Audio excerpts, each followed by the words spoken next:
ঠিক বলছি? দীপঙ্কর স্মৃতি নাট্য একাডেমির সমস্ত সদস্যকে এবং উপস্থিত সকলকে জানাই শব্দ পাখির তরফ থেকে আন্তরিক শুভেচ্ছা। বিশেষ করে ওটার নাম যেন দেবাশিস বাবুকে জানাই আন্তরিক কৃতজ্ঞতা আমাদের আজকের এই অনুষ্ঠানে আপনাদের সামনে সামিল করার যে সুযোগ করে দিয়েছেন উনি তার জন্য। শুরু করছি নাটক জামাই ষষ্ঠী। রচনা আগেই শুনেছেন অনির্বাণ মুখোপাধ্যায়, নাটকটি সম্পাদনা করেছেন কাজল সুর।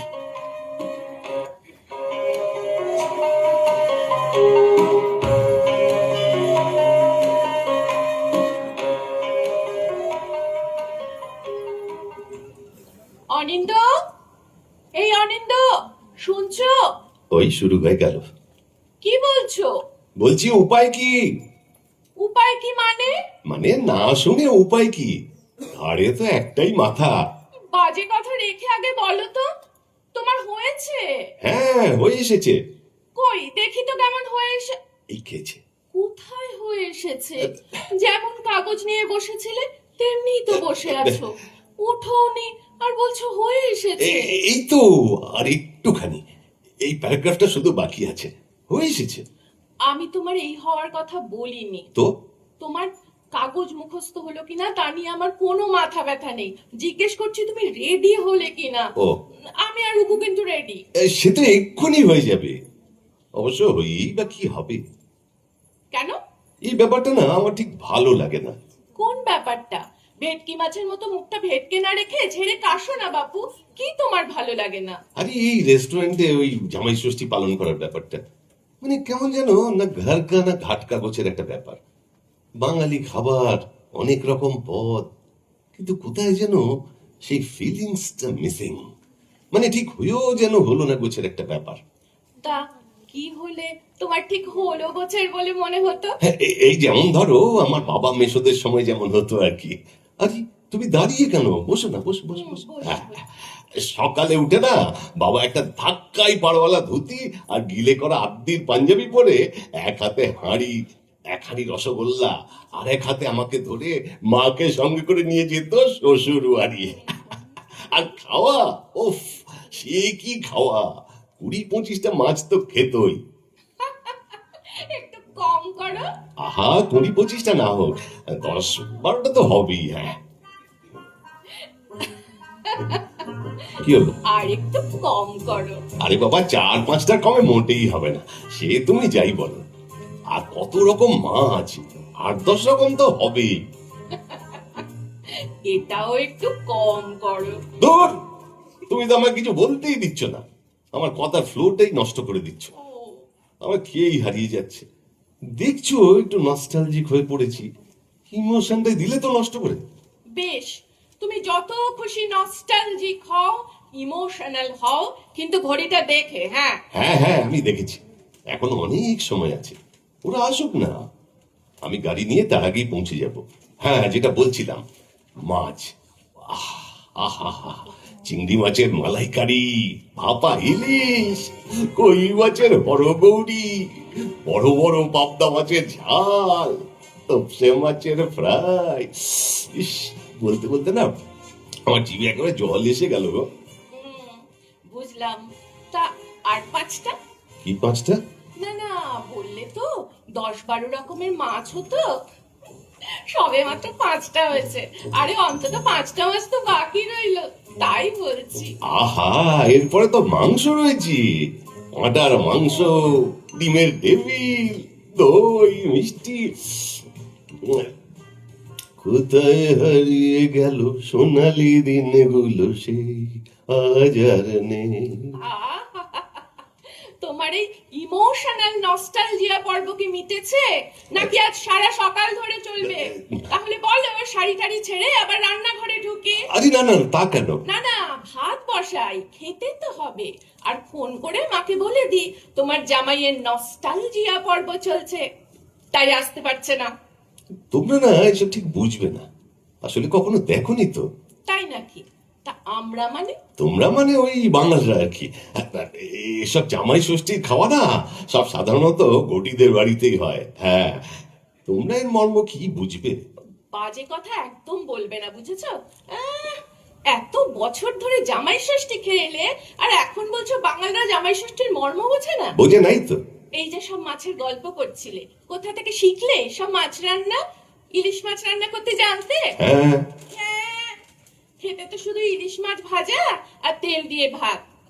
সর্ষে দিয়ে ইলিশ মাছের কাঁচা ঝাল, ভাপা ইলিশ খেয়েছিলে কখনো? খাওয়াতে দূরে থাক, দেখেছিলে জীবনে? আর চিংড়ি মাছ? উম, ওটা কোনো মাছ নয়, জলের পোকা। তা বললে কি হবে ম্যাডাম, মাছ বলেই তো গণ্য হয়। তোমাদের স্পেশালিটি তো শুধু ওই শুঁটকি মাছের। কি গন্ধ! উয়াক, মা গো, অন্নপ্রাশনে ভাত উঠে আসে একেবারে। অন্নপ্রাশনের ভাত উঠে আসে? তা গিলেছিলে কেন তাহলে? মা, দারুণ হয়েছে। আর একটা দিন তো লজ্জা করেনি বলতে? তোমাদের লজ্জা করেনি জামাইকে বাসি পচা মাছ খাওয়াতে? তুমি কি জামাই ষষ্ঠীতে শুধু শুটকি মাছ খেয়েছো, আর কিছু খাওনি? তুমি মাছ ভালোবাসো বলে বাবা তোমার জন্য খুঁজে খুঁজে মাছ নিয়ে আসতো বিভিন্ন রকমের। এই জন্য বলে জন জামাই ভাগনা তিন নাই আপনা। আরে সে তো তোমার বাবা যখন বেঁচে ছিলেন তখন। তা তুমি এখন কি আশা করো মা তোমার জন্য ঘুরে ঘুরে মাছ কিনে এনে রান্না করে খাওয়াবে? আরে শুধু আমার একার জন্য নাকি, তোমার বোনের বড় তো আছে। আর তোমরা, তোমার মাইবা রান্না করবেন কেন? তোমরা মোটা ধুমসি দুটো বোন আছো কি করতে? না, মুখ ফসকে বেরিয়ে গেছে গো। মানে আমি বলছিলাম যে তোমরা রান্না করবে। পারবো না, অত রকম রান্না করতে পারবো না। আমিও তাহলে পারবো না ওই রেস্টুরেন্টে অত রান্না খেতে। হ্যাঁ, তুমি তাহলে যাবে না? রেস্টুরেন্টে খাওয়ানোর প্ল্যানটা আমাকে কে কে কে দিয়েছিল শুনি? আমি? তাহলে এখন বলছো কেন যে যাবে না? আহা, যাবো না তো বলিনি, বলেছি রেস্টুরেন্টে অত রান্না খাবো না। শোনো, বাজে তর্ক করে সময় নষ্ট না করে চলো চলো চলো, ওঠো। ছুটকিরা কিন্তু বেরিয়ে পড়েছে, মা ফোন করেছিল, ওরা মাকে নিয়ে আসবে। বেশ, চলো তাহলে। অগত্যা তৈরি হতে। অন্য বাড়িতে মেয়েদের তৈরি হতে সময় লাগে, আমাদের বাড়িতে সবই উল্টো। তোমাকে ঠেলে বার করাই একটা বিশাল পর্ব। আচ্ছা বিপাশা, একটা কথা বলো তো। কি? এই যে আমি আজকে এত দেরি করছি, মানে অনেকক্ষণ ধরে কথা বলছি, তার জন্য চিরপরিচিত সেই ওয়ার্ম রিসেপশন, মানে উষ্ণ অভ্যর্থনা, যাকে বলে গরম বাক্যবানের সঙ্গে তুম করে ঘরের দরজা, সব শেষে নায়াগ্রা ফলসে বয়ে যাওয়া, এইসব তো কই দেখছি না। ব্যাপারটা কি বলতো? কারণ আছে নিশ্চয়ই। কি কারণ? ও, তোমার জানা দরকার নেই, এখন চলো তো। বেশ, চলো। এই বিপাশা, শোনো, বলো।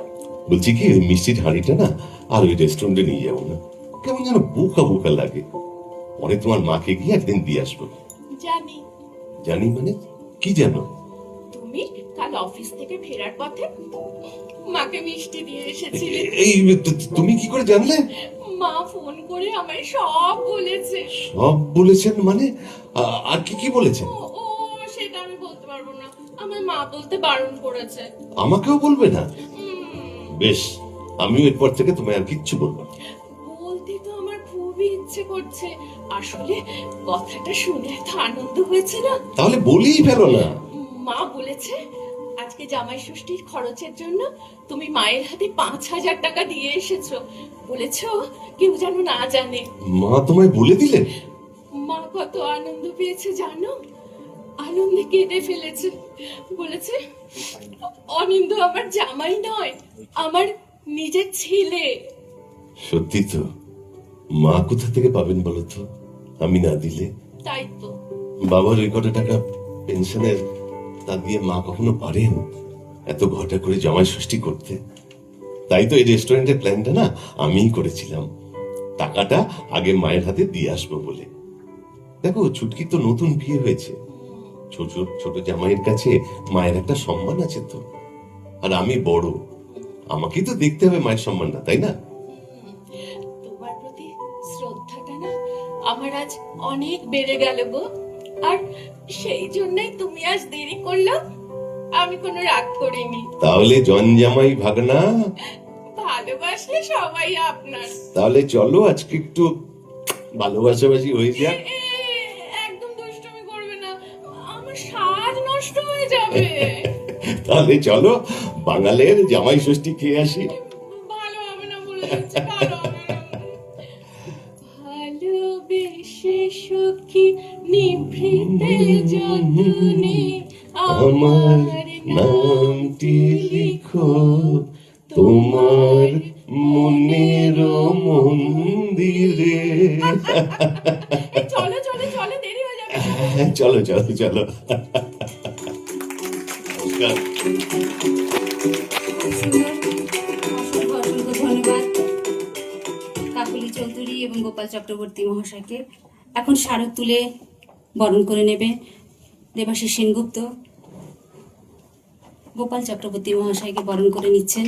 ভীষণ সুন্দর, এত সুন্দর সুন্দর খাবার, সুস্বাদু খাবার সামনে রেখে সেই কখন খেয়েছি। আপনাদের খিদে পাইনি, আমার তো খিদে পেয়ে গেছে। আমি একটা কথা বলি, এরপর থেকে এরকম নাটক কোথাও করলে খাবার সঙ্গে যেন নিয়ে আসে। এইভাবে সবাইকে লোভ দেখিয়ে, এটা ঠিক আবার এখান থেকে দিতে হবে না। দিতে হবে। ওই দেখুন, খালি নেওয়ার দরকার, দেবে না কিছু। এবং জোরে হাততালি কাকলি চৌধুরীকে বরণ করে নিচ্ছেন স্মারক দিয়ে দেবাশিস সেনগুপ্ত। অসংখ্য ধন্যবাদ। এরপরে প্রখ্যাত ব্যক্তি এসে গেছে আমাদের। ও, আমাদের সেই শুভ মুহূর্ত, স্যার সতীনাথ মুখোপাধ্যায় আমাদের এখানে এসে উপস্থিত হয়েছেন, যার অপেক্ষায় আমরা দিনগুলি